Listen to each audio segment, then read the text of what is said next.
Selamat pagi, selamat siang, selamat malam untuk sahabat wisata semua. Kita berjumpa dalam suatu program yang amat sangat baru pada hari ini, di mana kita bisa mengeksplor tourism insight from home. Just talk with me, with Bob. Talk with Bob, sebuah program yang didesain oleh rekan-rekan dari Politeknik Said. Wow, luar biasa, gitu ya. Dan kita bisa bincang-bincang seputar dunia pariwisata atau tourism. Dan di program perdana, program awal ini, gitu ya, kita akan berbincang-bincang dengan seorang rekan jalan-jalan, rekan seperjalanan kita pada hari ini, seorang profesional, gitu ya, yang bagi saya luar biasa sekali, gitu ya, dengan latar belakang pendidikan D4, ya, di suatu perguruan tinggi di daerah Bintaro, juga sekarang lagi program S2, gitu ya, dan pada saat ini juga sedang sebagai pengampu pastinya di kampus kita Politeknik Said di sini. Ya, rekan seperjalanan kita pada saat ini adalah seorang yang luar biasa sekali, karena latar belakangnya pasti pendidikannya pariwisata, ya, dan pada saat ini sedang menjalani pendidikan, ya, S2, ya, di bidang pariwisata di salah satu perguruan tinggi swasta, dengan pengalaman, ya, narasumber kita ini seorang tour consultant, konsultan perjalanan, ya, dan juga di bagian operations juga di Aviatur dari tahun 2003 sampai 2008. Dan di luar pengalaman semua itu, dia juga seorang freelance tour leader, anggota dari Asosiasi Tour Leader Indonesia atau Indonesian Tour Leader Associations, dan yang pasti bersertifikat kompetensi di profesi tersebut. Dan kita sambut rekan seperjalanan kita, Sis Kenny. Selamat pagi, siang, selamat siang, Sis Kenny pada saat ini. Biar lengkap sama pagi siang juga. Pagi siang juga, malamnya juga nanti. Nanti aja. Selamat pagi dan siang, kita bilang siang untuk Sis Kenny. Nama lengkapnya apa? Nama lengkap boleh. Panjang ya, kayak kereta api. Linda Kenny Peristika Daulay. Linda Kenny Peristika Daulay. Daulay ini dari mana? Dari Sulawesi Selatan atau Sulawesi Utara? Kebetulan Sumatera Utara. Oh, Sumatera Utara? Iya. Daerah mana? Daerah Karo? No, Mandailing. Lebih tepatnya Mandailing Natal. Jadi kalau Daulay itu ada dari Kutanopan juga. Ya. Kebetulan orang tua saya Mandailing dua-duanya. Oh, Mandailing dua-duanya? Iya, ibu saya Nasution, bapak saya Daulay. Oh. Satu dari Saima Tinggi, satu dari Kutanopan. Waduh. Tapi lahir di Jakarta. KTP-nya doang gitu ya? Kebetulan sih bisa bahasanya, kebetulan. Karena sudah dibiasakan dari kecil di rumah, orang tua itu conversation dengan bahasa Mandailing. Oh, pakai bahasa Mandailing ya? Iya. Oke. Nanti kita belajar bahasa Mandailing ini juga boleh. Saya panggil apa nih? Kenny. Kenny? Yap. Oke. Saya panggil Kenny, gitu ya. Baik. Biar lebih seru gitu ya, kita udah social distancing nih, jaga gitu ya protokol kesehatan, karena jarak udah 1,5 meter lewat gitu ya, kita copot aja biar lebih seru. Lebih jelas kan, biar kelihatan pipinya, tembemnya bagaimana gitu ya. Betapa seksinya ya. Baik, Ken gitu ya, sebenarnya bisa nyemplung di dunia pariwisata gitu ya. Pariwisata tuh gimana sih? Dulu memang mau di dunia pariwisata atau sebenarnya mau jadi apa dulu sebelum jadi berkecimpung di dunia pariwisata? Memang dunia pariwisata. Oke. Dan I have to fight 1 year for fight untuk orang tua supaya bisa masuk dunia pariwisata. Karena konotasinya mereka dulu mungkin kan dunia pariwisata nggak segitunya ya. Kalau di 90-an kan, tahun 90-an belum terlalu gimana ya ngomongnya ya, belum sehip sekarang. Ya, yang namanya kita naik pesawat itu baru tertentu. Belum sehip sekarang. Jadi seperti apa ya, produknya itu masih produk mewah lah gitu. Betul, masih masuk kategori mewah. Jadi dan konotasinya kan hura-hura. Iya juga sih. Ya, konotasinya hura-hura. Ya, Jadi ada kekhawatiran orang tua karena saya perempuan untuk kecemplung dunia di situ, apakah safe untuk saya in the future? Oke. Gitu. Jadi I have to fight 1 tahun untuk bisa saya masuk meyakinkan orang tua supaya bisa masuk ke dunia pariwisata. Biasanya keberatannya apa sih? Ya itu karena mereka khawatir saya nggak bisa hidup teratur. Dalam artian ya, again saya bilang, dunia pariwisata konotasinya dengan hura-hura. Hura-hura. Ya itu loh kekhawatiran mereka. Dan mereka maunya jadi apa sih sebenarnya? Sebenarnya sih mereka nggak pernah nargetin ya. Kita dikasih kebebasan kebetulan anak-anaknya untuk milih mau dunia apa. Berapa bersaudara nih supaya ini? Banyak. 9. Dan saya paling kecil. Kalah saya cuma setengah lu sih. 5 ya. Dan kebetulan dari satu kakak saya meninggal dari bayi. Jadi dari 2 intinya sudah pass away. Jadi dari kami bertujuh, kebetulan semuanya diberi kebebasan untuk memilih mata kuliah apa yang kami mau. Kebetulan kami basicnya S1 semua. S1. Dan dari 7 yang ada sekarang, gitu ya, berapa orang pariwisata? Cuma saya. Cuma yang lainnya? Ada hukum, ada teknik sipil 2, ekonomi 2, sarjana agama 1. Jadi alasannya kenapa ambil pariwisata bukan yang lain? Kenapa ambil pariwisata? Karena saya suka ketemu orang baru. Suka ketemu orang baru. Dan saya suka explore.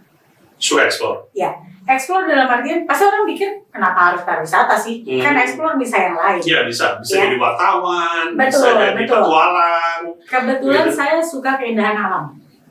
Dan saya suka dengan culture setiap. Saya suka nemuin culture baru. Wow, kan banyak di pariwisata, bisa saja di perhotelan, di pariwisata juga, bisa saja di objek wisata, bisa saja di travel agent, gitu. Kalau mau jalan-jalan seperti itu, jadi mau jadi apa sebenarnya? Saya suka kerja di belakang meja sebenarnya.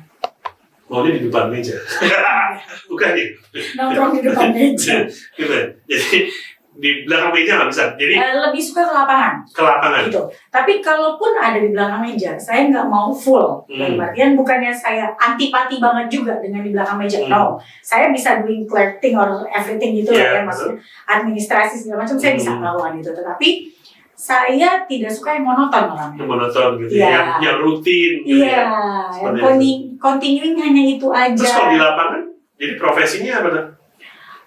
Tour guide or tour leader. Turis guide ataupun tour leader ya? Iya. Wow, itu turis guide, tour leader seru juga tuh kalau jadi. Tapi sebenarnya ngapain aja sih kalau jadi yang turis guide, tour leader itu? Mereka kerjanya apa? Kita duta budaya dari Indonesia. Keren. Jadi kalau misalnya mau jadi duta, dia duta orang-orang mau jadi duta besar, ya. Tapi ini duta besar budaya gitu. Ngapain aja sebenarnya seorang tourist guide, seorang tour leader itu apa saja sih? Mungkin yang ini yang orang konotasinya banyak salah. Persepsi dan pengertian. Ya. In general pramuwisata. In general pramuwisata. Bahasa Indonesia jadi tourist guide itu pramuwisata. Tapi dari pramuwisata sendiri itu sebenarnya ada 3 bagian. Waduh. Ada yang namanya local guide. Ada yang namanya tourist guide. Ada yang namanya tour leader atau pemimpin grup. Jadi pertama ada local guide. Terus kemudian tourist guide itu pariwisata umum gitu ya. Terus satu lagi tour leader. Pemimpin ini ada yang masih rancu juga perbedaan antara local guide dan tourist guide. Kalau local guide itu in general, dalam artian kita menerima turis dari luar negeri ke Indonesia inbound kita sebutnya istilahnya ya.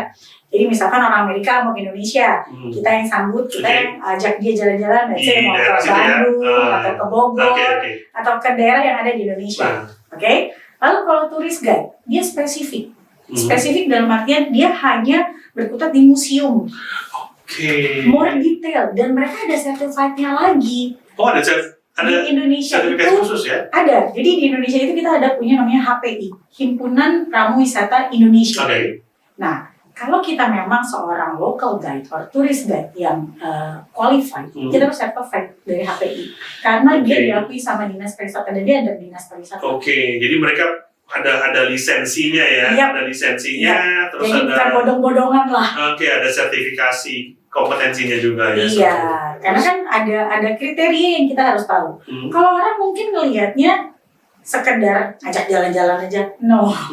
A lot of things kita harus handle saat kita di lapangan. Perbedaannya sama tour leader apa? Ini kan ada satu lagi tour leader. Kalau tour leader itu kita bawa orang Indonesia untuk jalan-jalan ke luar negeri. Oh, outbound, jadi ke luar negeri ya? Iya, dari Indonesia. ke luar negeri. Kalau yang tadi yang pertama orang asing ke Indonesia atau iya, orang Indonesia? Yang pertama dan kedua itu orang asing ke Indonesia atau orang Indonesia sendiri dia bawa dari Jakarta misalnya ke Bandung, dari Jakarta ke Solo gitu ya. Itu yang 1 sama 2. Kalau yang itu lokal dan turis kayak tadi ya. Iya. Kalau yang tour leader, kita outbound, keluar. Nah di sini juga kenapa kita bisa dibilang duta budaya? Kita yang harus mengingatkan standar di luar negeri itu seperti apa. Dalam artian setiap negara itu kan punya rules sendiri-sendiri. Ya, punya peraturan, punya istiadat, betul, kebiasaan. Exactly. Nah, kita sebagai kepala rombongan mungkin nggak well aware semuanya atau nggak segitu sadarnya atas semua peraturan ini supaya nama Indonesia tidak jelek di luar dengan konotasi mungkin yang paling sering kan buang sampah sembarangan ya. Gitu ya aku. Iya sih. Oh iya. Sebenarnya bukan orang Indonesia aja. Banyak orang masih kesadaran untuk buang sampah itu suka sembarangan kalau tidak menemukan tempatnya. Tapi kebetulan mohon maaf dan saya sedih. Jujur saya sedih sebagai orang Indonesia. Kebetulan belakangan ini sih kesadaran Indonesia udah lebih tinggi ya. Dulu itu kita harus lebih bawel. Karena di luar negeri itu sembarangan buang sampah beberapa negara mereka kena denda. Gitu. Belum lagi dengan nama Indonesia kita yang dipertaruhkan orang dari mana? Turis Indonesia. Padahal yang lakukan mungkin turis dari negara lain betul. Kebetulan yang lewat kita, padahal yang buang bukan kita. Kan bisa jadi seperti itu. Nah, jadi tour leader salah satu fungsinya itu mengingatkan mereka aturan-aturan apa saja yang ada di negara tersebut. Lalu membantu mereka atau menjembatani grup tersebut dengan local guide jika negara tersebut ada local guide-nya. Karena biar bagaimana 20 kepala disuruh ngerumunin 1 kepala. Dan mereka beda budaya. Ini bisa mabok. Benar-benar mabok dan sering terjadi miskomunikasi. Bukan mabok alkohol ya? Bukan. Pusing karena miskomunikasi. Ya, komunikasi yang nggak timbal baliknya nggak oke lah. Gitu kan. Nah, inilah gunanya si tour leader menjembatani. Kita kan tahu budaya kita, masyarakat Indonesia, culture-nya seperti apa, yang namanya harus adat ketimurannya tinggi, kita harus sopan santunnya. Belum tentu negara yang kita tuju mereka menjunjung tinggi adat seperti itu. Iya, sangat individualistik. Exactly. Nah, si local guide sendiri ini kan belum tentu paham juga dengan budaya kita. Ya, ini kalau yang tidak pakai tour leader, yang selama ini pengalaman saya sering terjadi clash. Karena miskomunikasi. Ini fatal. Bukan hanya masalah apa yang disampaikan, tapi ada istiadat ya. Betul. Kebiasaan yang mungkin nggak nyambung. Gitu. Betul. Itu yang nggak nyambung jadi kan. Padahal niat dia tidak marah menyampaikan, tapi intonasi atau cara dia dengan tegasnya orang Indonesia pikir marah, padahal tidak, gitu. Karena culture kita kan ada bahasa basi, bukan bahasa basi konotasi jelek ya, tapi ada bahasa pengantar yang lebih nice, kata keramanya, gitu. Nah. Inilah salah satu fungsi tour leader tersebut. Waduh, ini menarik. Nanti kita bicara juga tentang komunikasi antar budaya ini, gitu ya.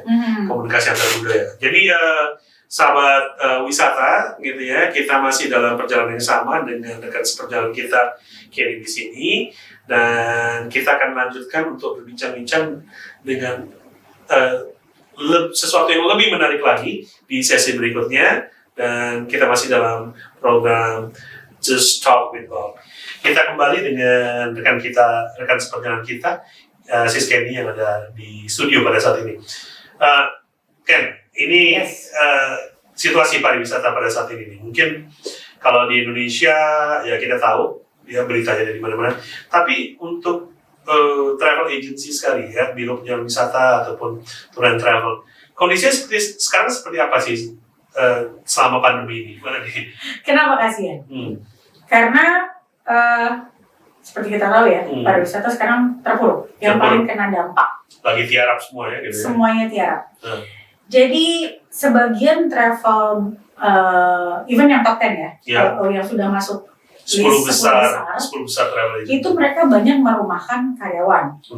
Ya, atau mereka tidak merumahkan, mereka masih membayar gajinya sekitar 10%, tetapi memberikan kebebasan kepada staf tersebut mau datang ke kantor atau tidak. Ya, karena kan semua kegiatan pariwisata hampir, kalau nggak mau dibilang nol gitu ya, mendekati ke arah nol ya, hampir tidak ada ya. Betul. Cuma kebetulan step by step udah mulai recovery dikit-dikit. Sudah mulai ya? Kenapa bisa dibilang recovery dikit-dikit? Karena sudah ada beberapa negara yang buka pariwisatanya sejak akhir tahun kemarin. Oh, sejak akhir tahun kemarin. Oktober ya, kalau saya nggak salah. Oktober, Itu ada beberapa negara mereka sudah buka untuk turis. Ya, dengan standarnya yang pasti harus PCR. Ya, jadi ada beberapa negara yang mereka 1-2 negara mengharuskan sebelum kita masuk kita PCR dulu. PCR-nya di Indonesia atau di Indonesia? Di Indonesia. Di Indonesia, karena kan cuma during waktu jam, let's say 7 jam penerbangan atau 12 jam penerbangan, masih kurang dari 24 jam. Bukan antigen ya? Bukan, PCR, beda. Karena kalau antigen kan nggak terlalu. Kalau antigen tuh disodok-sodok gitu ya. Aduh, antara geli sedap gitu. Kadang-kadang mau nangis dan mau bersin, tapi nggak bersin gitu. Kalau PCR beda ya, lebih beda. detail. Dan hasilnya sendiri lebih detail, lebih akurat. Lebih detail ya. Jadi kalau si antigen sendiri itu kan lihat reaktif dari udah ada virus atau belum di badan kita gitu. Anyway. Nah, ada juga negara yang tidak mengharuskan PCR. Oh, tidak mengharuskan PCR? Iya. Jadi terus kita masuk. Treatmentnya bagaimana? Treatmentnya ini, kita masuk PCR keluar dari Indonesia. Dia bawa hasil PCR karena memang harus keluar dari Indonesia harus mengharuskan ada si PCR tersebut. Sampai sana, terus seperti biasa. Tapi standarnya memang ada social distancing ya. Ada social distancing. Dalam satu bus itu misalkan kapasitas 45 orang, bus besar. Ya, hanya diisi setengahnya. Lalu kalau ngomong besar itu ngelihat ke saya, keyakinan gitu. Kalau saya agak itu masih aja loh. Karena itu bus besar. Gitu. Kayaknya penekanan sekali ya. Iya, kayak gitu. Maaf loh. Bukan bus aja bus kapasitas 45. Ini bus besar gitu ya. Sambil ngelihatnya ke sana, aduh, maaf ya sahabat wisata sekalian, saya agak merasa gara-gara lagi pandemi begini ya, mungkin gara-gara from home terus gitu. Itu benefitnya banyak. Kenapa? Kebanyakan lebih healthy. Karena lemaknya banyak. Balik ke bus yang kapasitas 45 tadi. Jadi di sini ada setengah. Setengahnya itu biasanya hanya 20. 20. Ya, dengan jarak duduk pastinya. Ya. Ditambah dengan driver, lalu local guide dan tour leader. Jadi kurang lebih 23 orang dalam satu bus ini. Itu untuk standar selama perjalanan. Lalu untuk restoran bagaimana? Restoran bagaimana? Nah, kan banyak restoran ditutup nih. Banyak restoran yang cuma bisa take away. Betul. Nggak bisa dine-in. Nggak bisa dine-in. Gitu ya. Nah, ini biasanya kita mengambil negara ini memberlakukan kita dinner di hotel. Atau kalau memang kebetulan jaraknya jauh, mereka pakai box. Ya. Wah, itu dulu kalau misalnya berwisata seperti itu kan nggak ada tuh box, semua makannya selalu di restoran. Selalu kan konotasinya kalau box itu kayaknya nggak lapar banget. Iya, apalagi buat saya pasti kurang itu box. Bisa 2. Iya, terus.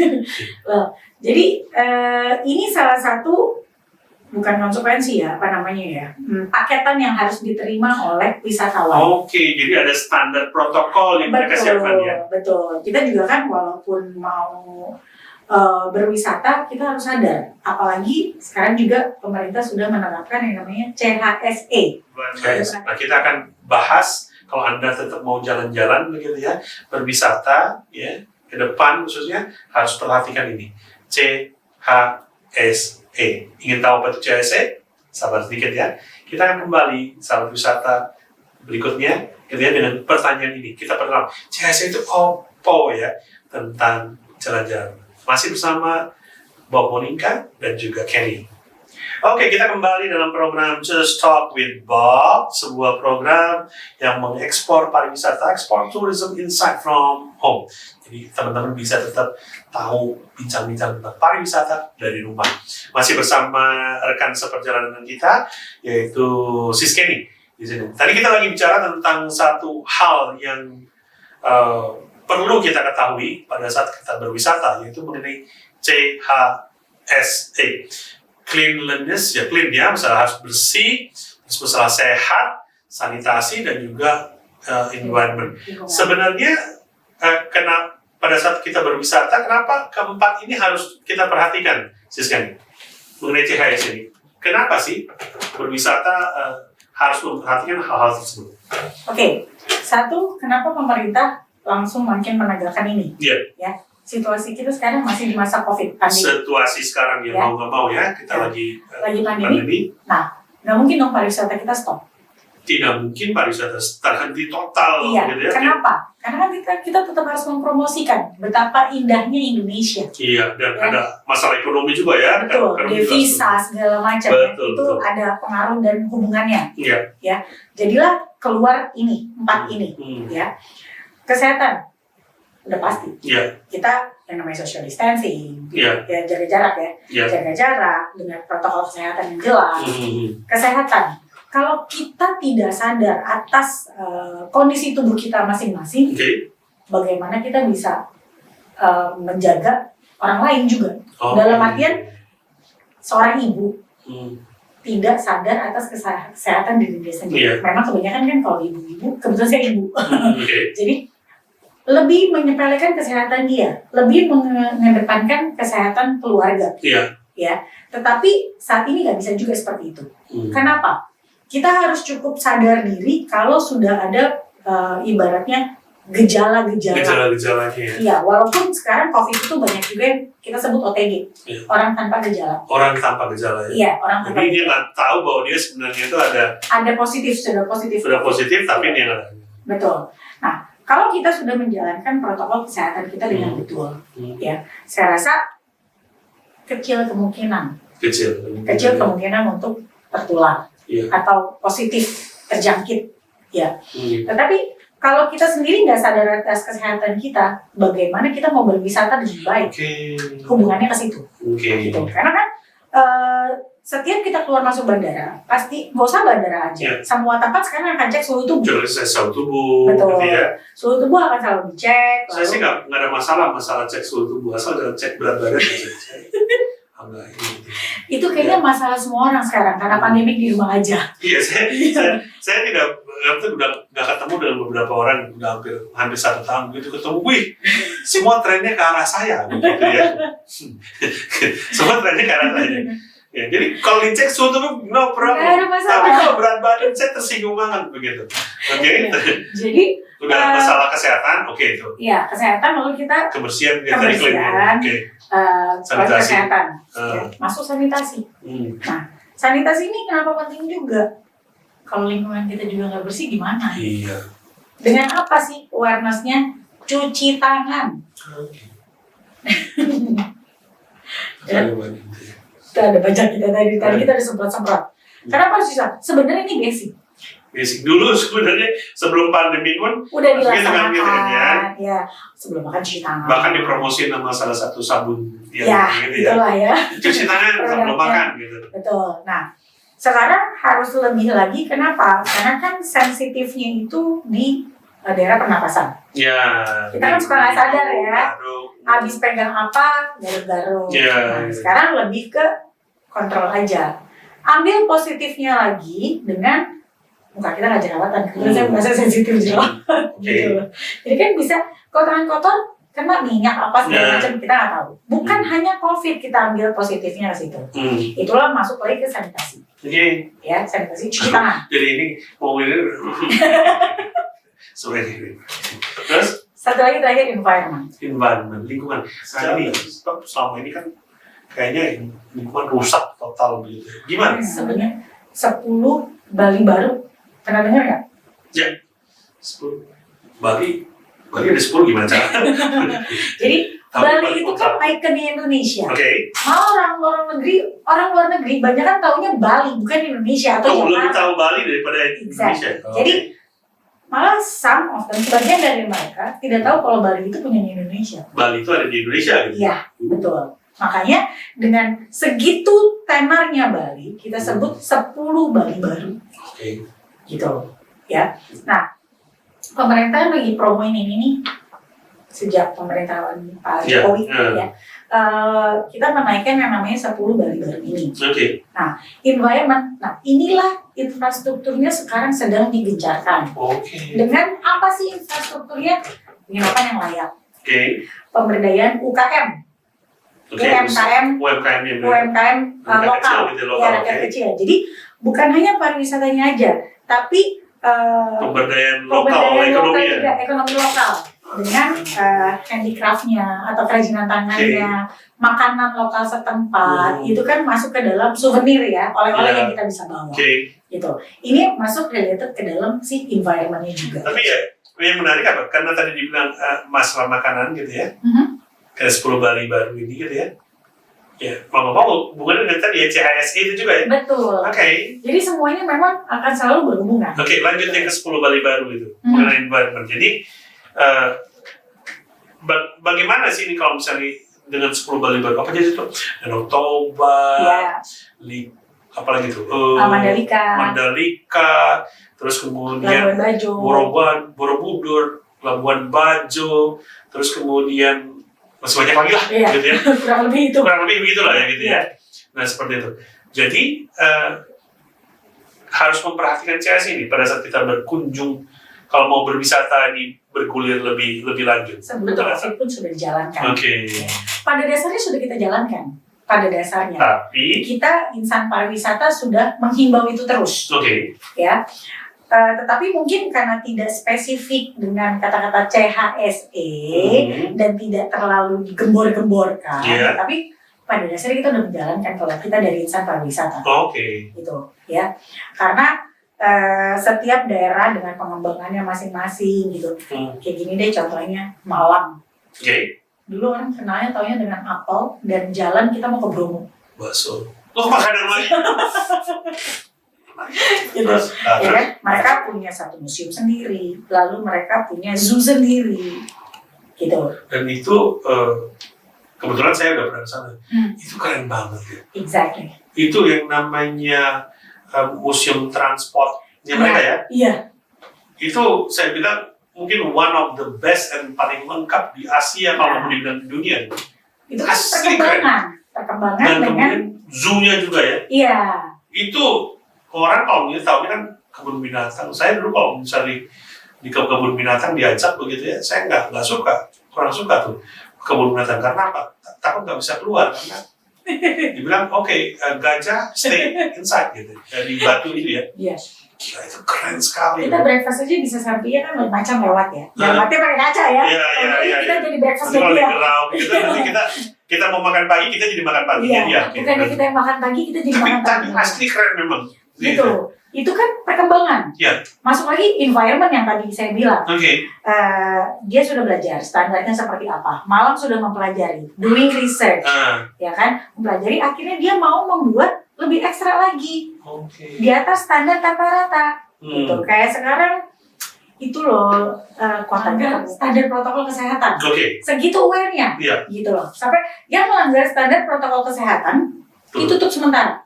Sampai dia benar-benar ibaratnya ngikutin rules yang ada lagi, baru dibuka lagi. Waduh, jadi keren juga ya dalam situasi pandemi seperti ini gitu ya, bahwa sesuatu mengenai standar protokol kesehatan itu terhadap destinasi wisata gitu ya, ataupun objek wisata jadi lebih ketat ataupun lebih untuk ditegakkan lebih disiplin lah bahasanya ya. Gitu ya. Iya. Jadi ada sesuatu yang seakan-akan dipaksakan dan tujuan untuk keselamatan mereka juga. Dan nilai plus banget untuk kedepannya, ya. Untuk kedepannya bukan hanya dunia pariwisata aja, ya. Untuk negara sendiri. Karena apa? Kita jadi terkenal lebih sadar lingkungan. Dan itu salah satu daya tarik juga untuk menarik wisatawan luar ke sini. Nah, jadi saya lihat ini ya, kalau CHSD gitu, CHSD, sekarang kita tahu kenapa wisatawan juga lebih seneng ke negara tetangga kita ya, jiran ya, untuk berwisata. Padahal kan objek wisata kita lebih lengkap ya. Oh, lebih oke banget. Lebih keren, mungkin paling lengkap lah sedunia. Nanti kita bicara khusus tentang itu. Tapi dengan yang lebih sederhana, nanti bersih, sejuk, indah, ramah-tamah, dan penuh kenangan gitu ya. Iya. Waduh, ini kalau ngobrol terus kayaknya nggak bisa habis nih waktunya.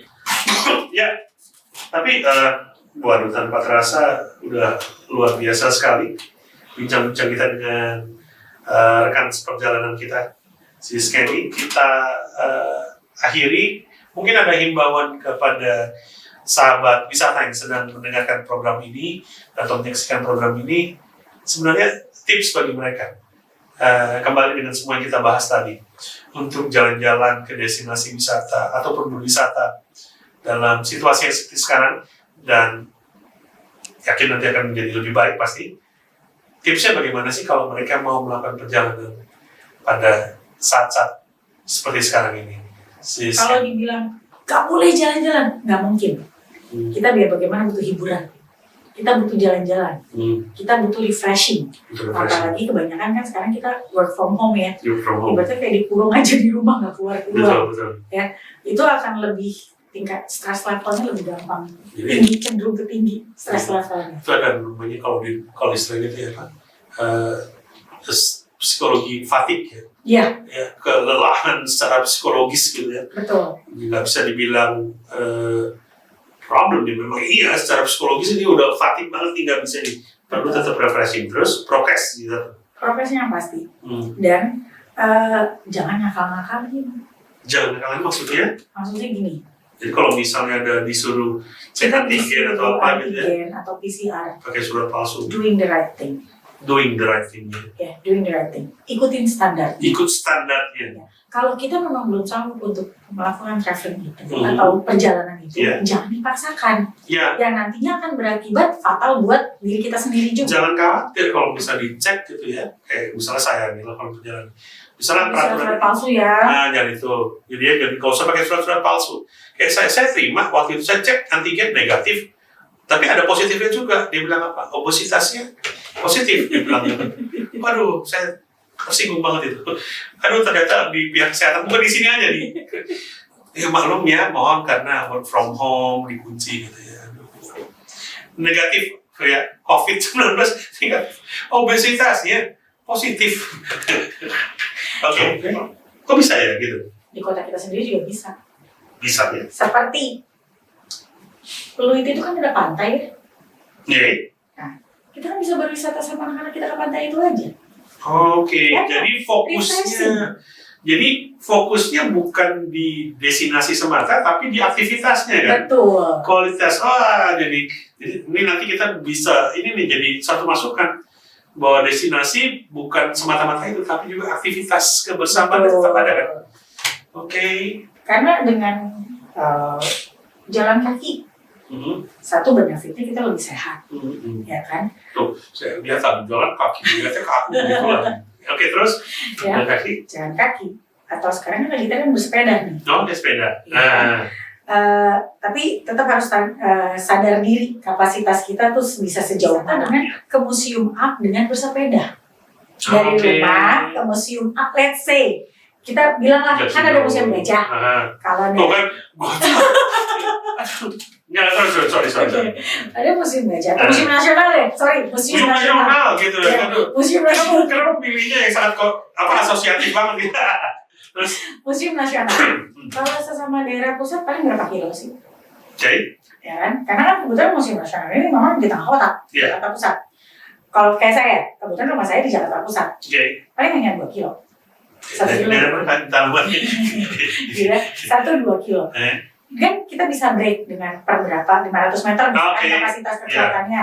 Dia stop dulu, tarik nafas atau cari taman yang dekat gitu. Jadi kan itu sama juga kita bisa bilang berwisata. Dia stop di taman, santai, ngobrol. Betul. Gitu ya. Lalu dengan kita memperkenalkan ke anak-anak kita. Nih loh, sejarah kita. Ini loh sejarah Indonesia. Ini loh museum. Oke. Jadi sambil belajar. Betul. Ini sepedaan sambil profesi tadi apa sih? Oh, mau jadi turis guide, oh ya tuh pinter ya. Dibawa juga ya di keluarga. Gitu, karena kebetulan waktu liburan sudah, sebelum pandemi, saya sempat ajak anak-anak saya sengaja kita naik Transjakarta. Wow. Naiknya dari Museum Nasional, Museum Gajah ya, Museum Nasional, terus ke Kota Tua. Gitu. Saya naik mobil dari rumah, parkir di Museum Nasional. Lalu kan kebetulan di situ ada shelternya buat naik ya haltenya. Naik, lalu kita ke Kota Tua. Di situ saya jalan kaki ke Bank Indonesia, Museum Bank Indonesia, ke Museum Fathahillah, ngajakin main sepeda. Itu kan wisata juga. Oh iya. Dan memperkenalkan wisata lokal kita dulu. Jangan konotasinya langsung jauh harus keluar negeri. Kalau kita sendiri aja belum tahu Indonesia kita seperti apa, betapa kayanya kita. Nanti keluar negeri, negeri di luar masih tutup gitu lah, bisa wisata, repot juga. Iya, gitu. Ya, kalau ngobrol-ngobrol sama orang yang profesinya turis guide turis dan closing pun dipanjangin juga, saya nggak bisa kontrol gitu kan ya. Baik, gitu ya. Tapi tanpa terasa udah lebih nih 1 jam kita ngobrol ya, sahabat wisata sekalian. Dan apa yang disampaikan dibagikan oleh Sis Kenny tadi, ya saya yakin menambah pengetahuan kita juga. Terus menegur kita juga kalau misalnya kita wah ternyata saya salah yang di sini gitu. Yang namanya berwisata tidak harus mulai langsung jauh dulu, tidak. Sebenarnya coba eksplor, cari di lingkungan yang dekat, lakukan aktivitas yang relatif sederhana dan bukan fokusnya di destinasi saja, tapi kualitas aktivitas berwisatanya yang penting. Ya, jadi jangan lupa untuk patuhi protokol kesehatan, gitu ya. Khususnya masalah tadi bilang masalah kebersihan, kesehatan, sanitasi, dan memelihara lingkungan. Dan dari situ, gitu ya, Sis Kenny ataupun kita semua bisa yakin bahwa kita bisa berwisata dengan aman dan relatif nyaman di kondisi seperti sekarang tanpa khawatir gitu ya, dengan memperkecil resiko yang ada dengan mematuhi protokol kesehatan yang ada. Betul. Oke.